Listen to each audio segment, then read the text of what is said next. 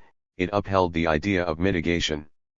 Most famously, it committed the signatories to holding the increase in the global average temperature to well below 2 degrees Celsius above pre-industrial levels and pursuing efforts to limit the temperature increase to 1.5 degrees C, the latter a concession to a long-standing demand from countries in the global south, their one diplomatic gain at 21 Colombian pesos, 7. Much of the far right could not stand even that. Here too, it drove capitalist climate governance beyond itself. Not only can we postpone the showdown with fossil capital, we should jettison the very notion of ever having to do so, and returned, full circle, to the original rejectionism of ExxonMobil et al.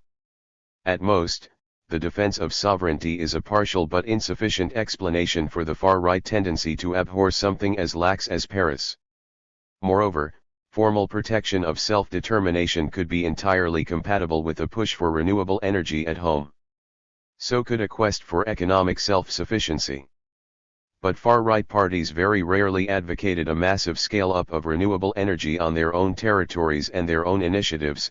They tended to be lukewarm to the idea at best, with a few aberrant cases of some ambiguous nominal support. More often they detested the very thought. They reserved a particular hatred for wind power. Of minarets and mills. The 2010s saw a sharpening of the far-right agitation against wind as a source of energy.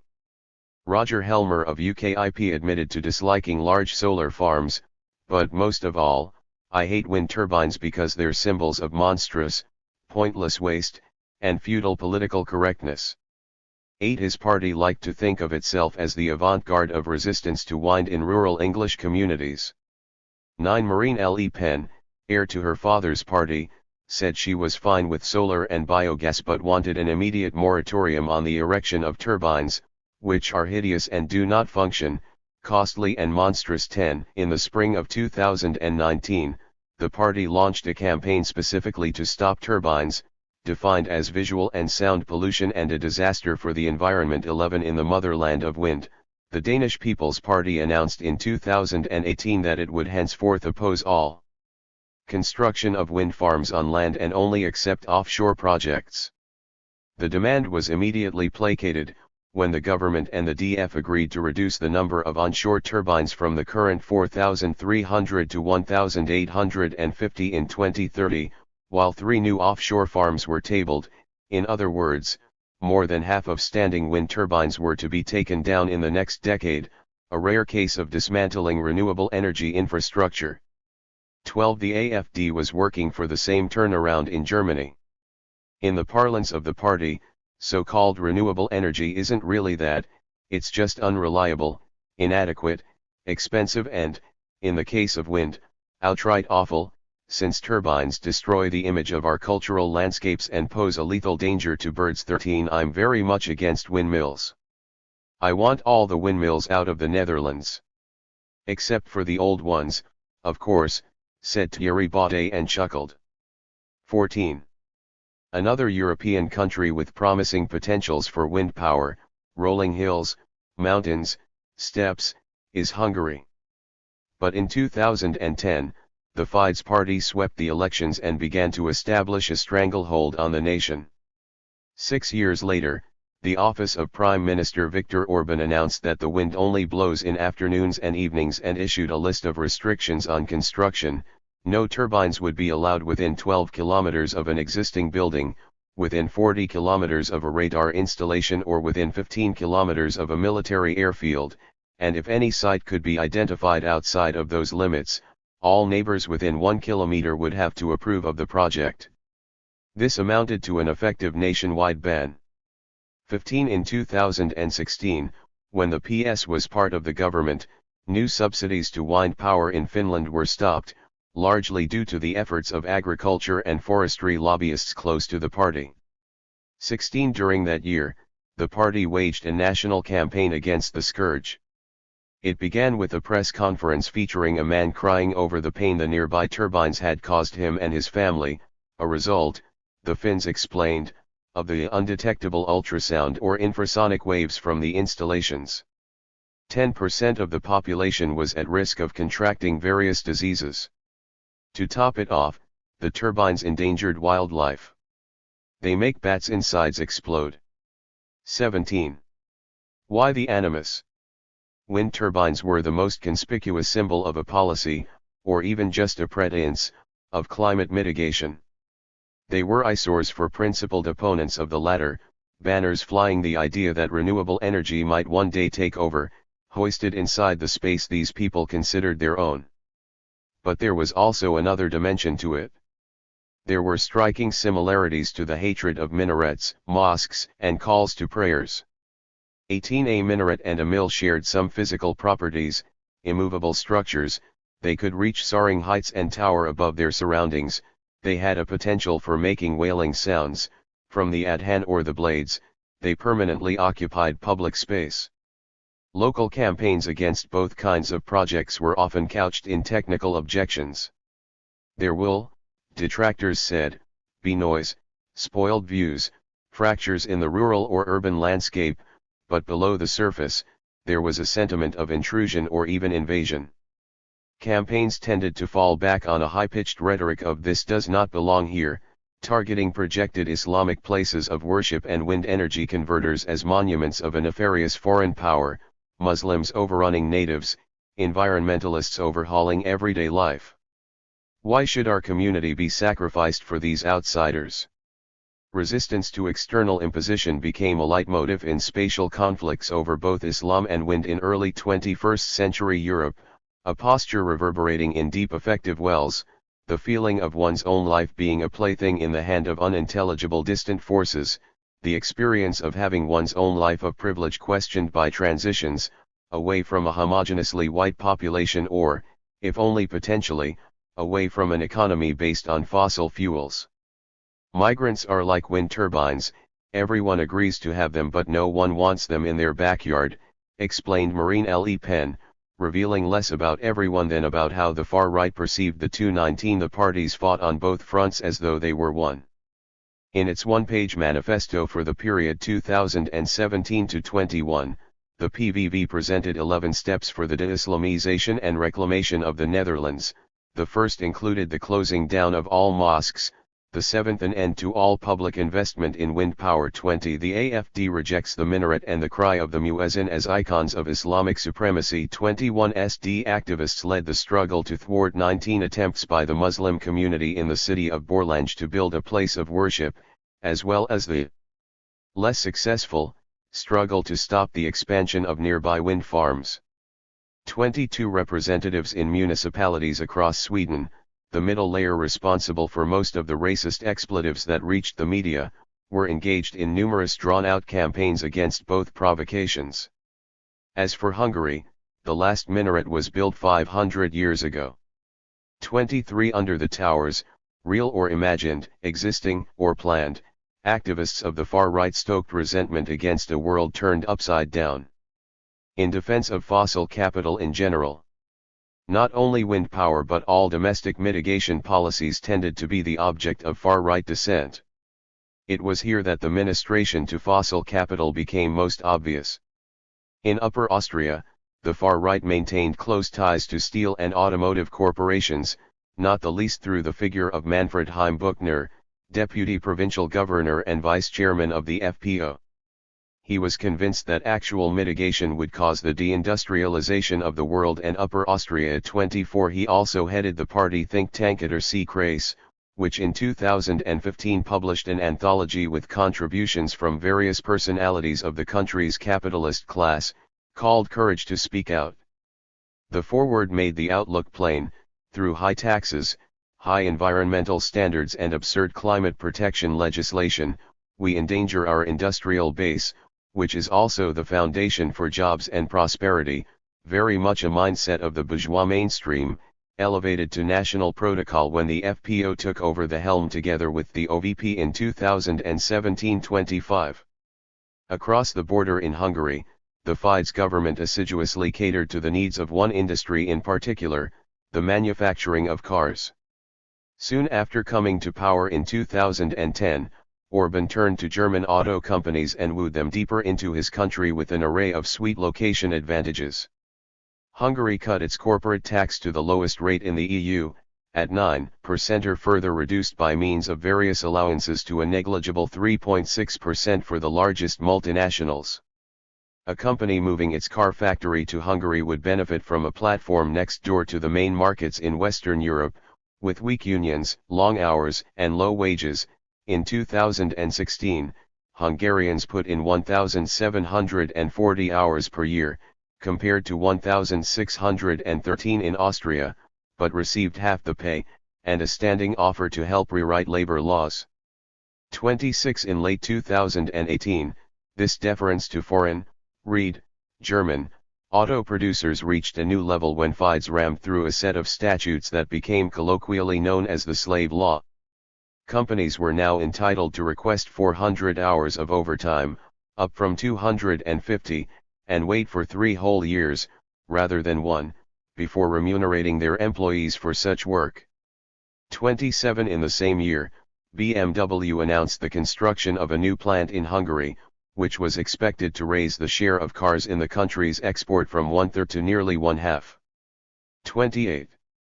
How, then, did the FIDES government respond to the idea of cutting CO2 emissions? After such far-reaching efforts to create a choice business environment, it came as no surprise that it hedged every nominal commitment to Paris and EU targets with caveats about the need to protect the car industry.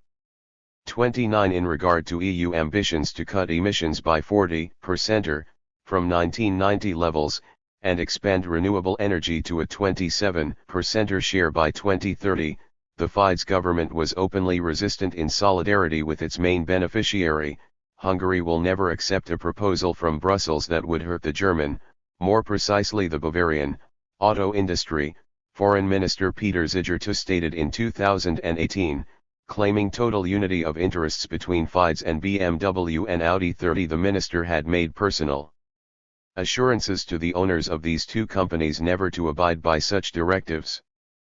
31 If Hungarian climate policies were designed to maintain the appeal for foreign capital, however, they also had some application to the project of nurturing a national bourgeoisie in the fold of FIDES. Plutocrat Laurent Mazaros, a front man for Orban, had by 2018 risen to a position as the 8th richest man in the country, winner of 83 public tenders and owner of 121 companies. By 2019, he was also poised to take over 100% of the shares in the country's only coal-fired power plant. 32 That plant was supplied by coal from local mines, but Hungary had limited fossil fuel extraction. The climate policies of one of the most notorious far-right governments in Europe were, in other words, primarily geared to fossil capital in general. They were as yet rarely couched in terms of denial, but rather hidden in official indifference to the issue, paired with the all-consuming passion.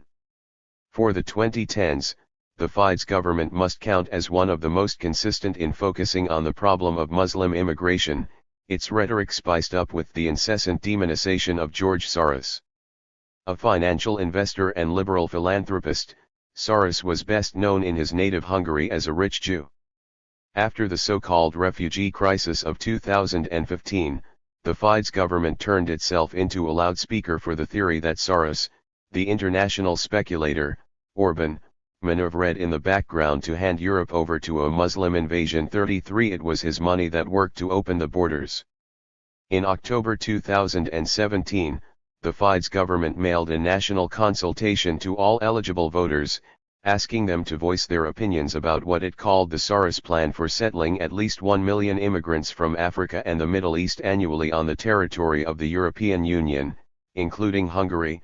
Furthermore, the state informed its citizens that Soros planned to force Hungary to give these aliens lenient sentences for any crimes, serve them lavishly with welfare, subordinate the national language and culture to their preferences, and punish anyone in opposition to such measures.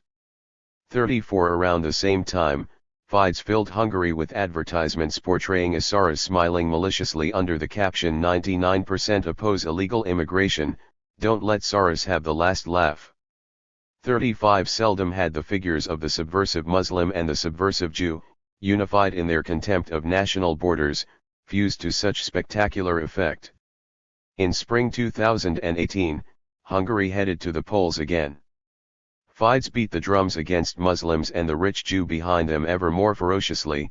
At one rally, a party supporter explained that Soros is the mastermind behind the Islamization of Europe. 36 Such propaganda handed Fides another victory, preserving the two-thirds majority in parliament it had enjoyed since 2010. It also drowned out all other themes. A search on the official, Hungarian-language YouTube channel of Fides in late 2018 yielded 42 hits for immigration, Bevándorlók, and 122 for Soros.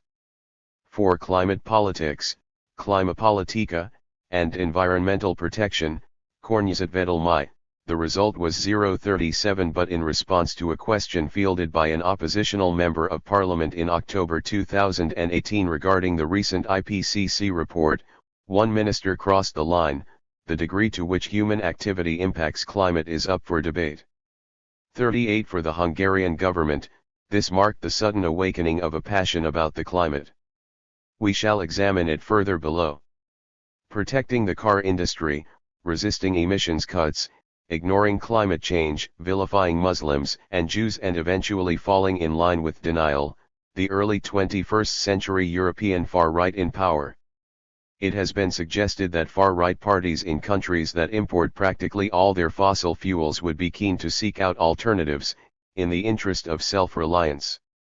39 That hypothesis is gainsaid by Hungary, and by Spain, and by Sweden, which have few or no domestic resources of oil or coal or gas. There are no good alternatives to fossil fuels, according to Martin Kinnunen, the SD climate spokesman. Renewables are uneconomical and technically inferior. Sweden will have to import gas and coal to power plants for the foreseeable future. All targets for renewables in the Swedish energy mix, all ambitions for energy efficiency and a carbon-free fleet vehicle ought to be scrapped. We don't want sectoral goals, we don't want national goals, Akison stressed after the extreme summer of 2018. 40 Existing laws, budgets, and investments in emissions reductions should be annulled, because they turn off companies and undercut Swedish competitiveness, a constant refrain in SD anti-climate agitation. If cuts have to be made, it sometimes argued, in the moments when it claimed to abide by the scientific consensus, then measures should be undertaken anywhere but in Sweden, although this nation could potentially contribute through rekindled flexible mechanisms. There is an analogy here to the logic of ethnopluralism. Other ethnicities and cultures are acceptable in their own homelands but not in our country. Similarly, a far-right party such as the SD could occasionally suspend its general denial and accept the need for mitigation, if only in the most abstract sense, somewhere far away. 41 In other words, white Swedish culture and fossil energy might not be a universal ideal, but it is what we are going to have on the patch of the earth we get to preside over. Hence the SD could fantasize about El Niño one day and praise carbon trading in the next. Here was another point where capitalist climate governance and organized denial overlapped, opening up for a Rupert Murdoch-like juggling of rhetorical tactics. The bottom line was to make sure nothing would be done. With no fossil fuels to dig up from Sweden, it was their burning the SD haloed, much as in Austria and Hungary. The defense and adulation concerned fossil capital in general. In defense of primitive fossil capital. In countries with considerable production of fossil fuels, on the other hand, the far right did indeed tend to be the most ardently supportive of all actors. Finland has its own peculiar energy source, peat, consisting of moss, shrubs, and other plant remains that have sunk into wetlands, the water preventing them from fully decomposing, so that organic matter is packed in dense layers similar to the early stages of coal formation. Finnish bogs hold peat deposited over thousands of years. When they are drained of water, several meters of sediments can be harvested and carted off to power plants for burning. The process generates CO2 emissions comparable to the dirtiest lignite coal. 42 The fuel is semi-fossil, erroneously thought of as a thing of the pre-industrial past. In the 2010s, Finland, having scaled up extraction massively since the 1980s, became the world's largest producer of peat and depended on it as a buffer against spikes in energy demand. 43. Any serious attempt to reduce Finnish greenhouse gas emissions would have to bring extraction levels close to zero. Nothing of the sort was in the cards, and the PS, the most loyal defender of peat, wanted to go further and exempt it from paying any and all taxes. Probably not coincidentally, the party had its stronghold in the west of the country, the heartland of the industry. Out of the 15 municipalities with the highest electoral support for the PS in 2015, 14 produced peat. 44. Another energy source also had a special friend in the party. A bill to ban the use of imported coal by 2029 was opposed as unrealistic. 45. These were the fuels by which the Finns would ward off the approaching witch doctor. Fossil fuels are the future, exclaimed the headline of an article authored by Roger Helmer. Bring it on and burn it. If Europe is to have a future, other than as a depressed third world continent, it's time to come to terms with the fossil fuel revolution and gratefully receive the promises of fracking, cheap coal and glutted oil markets. 46. UKIP trotted out its love for all fossil fuels and its wish to see as much of them as possible extracted in the independent homeland. A new life should be given to the coal industry, emblem of a great past wasted away by those who sold the nation to foreigners. Our enemy number one is the ugly ghastly windmills. Our policy is to reopen the mines. We have at least enough coal reserved for 200 more years. Helmer fleshed out the line, adding that his party did not regard CO2 as a pollutant. 47. Somewhat ironically, given Margaret Thatcher's relation to coal, echoes could, again, be heard on the Tory right, where Jacob Rees-Mogg noted that coal is plentiful and provides the least expensive electricity per megawatt, but unfortunately, coal-fired power stations are being shut down because of European Union regulations. 48. In July 2018, just before he stepped into the public eye as the herald of the Tory far-right, Rees-Mogg voted to reduce support for the partial or complete conversion of coal power plants to biomass, as did his party. The purity of coal must be protected against government interference. 49. Like him, UKIP also wanted to see 1,000 fracking rigs bloom in Britain. 50. So did Boris Johnson, the journalist, calling fracking glorious news for humanity and wanting no stone unturned. 51. But the North Sea was a more dependable frontier. In November 2019, the Johnson government issued a round of licenses for oil and gas exploration, state and industry uniting behind the goal of increasing extraction from 5.7 to 20 billion barrels, a near quadrupling. The preceding Tory government of Theresa May promised to ensure that we extract every last drop of oil and gas that it is economic to extract. 52. How Johnson could beat that policy remained to be seen. Eradicating Islam should be the primary target of Dutch foreign policy, proclaimed the PVV before its electoral success in 2010, it also came out in favor of new coal power plants. 53. Its instinct was to disapprove of all caps on fossil fuel use. In the late 2010s, wrangling over the most controversial fossil fuel production in the country came to a head. For decades, gas extraction had rattled the province of Groningen, with frequent earthquakes damaging homes and other buildings, to the exasperation of the local population. When the government promised that operations would be fully phased out in 2030, far too distant a date in the eyes of many, Wilders took to Twitter, alleging that reductions in gas production would increase electricity prices for the Dutch people while billions of euros were spent on Africa and the EU. 54. The PVV argued that gas extraction should continue, since wind and sun offered no real alternatives. 55. But, as in the rest of the country, it was displaced by the FVD, which had more success campaigning for continued extraction. In Denmark, the DF in 2017 backed the North Sea Agreement, giving tax breaks to companies drilling for oil and gas in the country's territorial waters in the North Sea and initiating the largest ever investment into its fossil fuel industry, but so did several other parties, including the Social Democrats. 56. Finnish peat, British fracking, Dutch gas, and Danish oil were, however, heaps of fine gravel compared to the mountain chains of German lignite. Powerhouse of European capitalism, Germany was the world's sixth largest emitter of CO2 from fossil fuel combustion as of 2018. Out of the 28 EU member states, it accounted for 21% of emissions.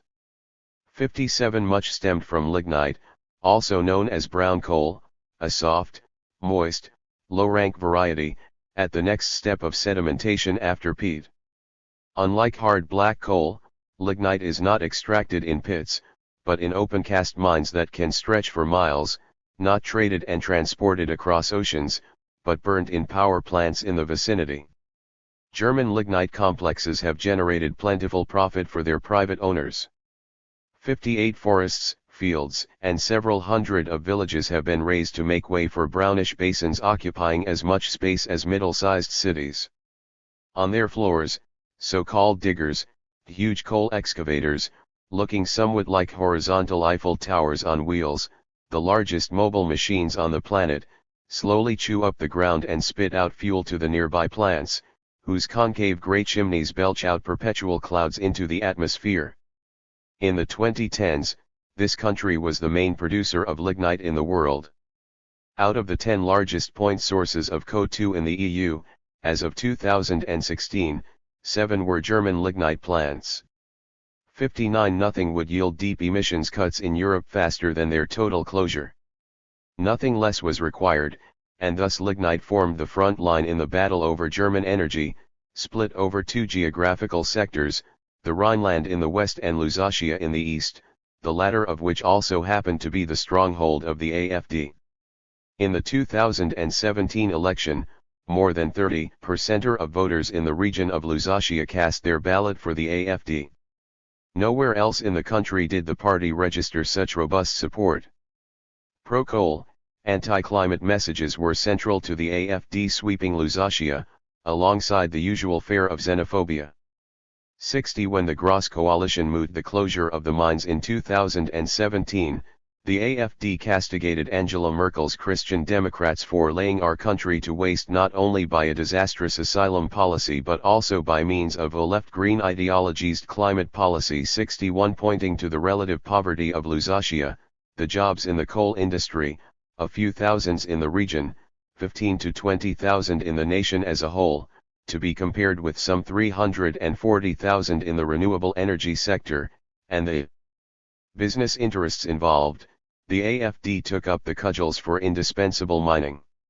It posed as the outlet for the popular feeling of being abandoned by the old parties for the sake of ideological climate goals, ideological here meaning baseless and fraudulent, the defense of coal merging with denial. 62 Karsten Hills, himself from Lusatia, came out to speak at a rally for the mines. 63. The AfD was not, of course, the sole actor in this drama. Endgelande organized a series of mass actions after 2015 on both the western and eastern fronts, with thousands of activists streaming into the lignite mines, occupying the diggers and blocking the railway tracks conveying the coal to the plants. The pressure built up to the extent that the government in the summer of 2018 launched a coal exit commission tasked with discussing and proposing a complete phase-out at some point. 64 Composed of industrialists, unionists, mayors, mainstream environmentalists, and climate scientists, the body was lambasted by the AfD for capitulating to activists and disregarding law and order. The AfD demanded its immediate dissolution. 65 Voices around the commission, meanwhile, warned that a rapid phase-out would drive the East even deeper into the arms of the AfD. 66 This was one factor behind the Commission's decision to set the end date for coal at 2038, 2 decades into the future.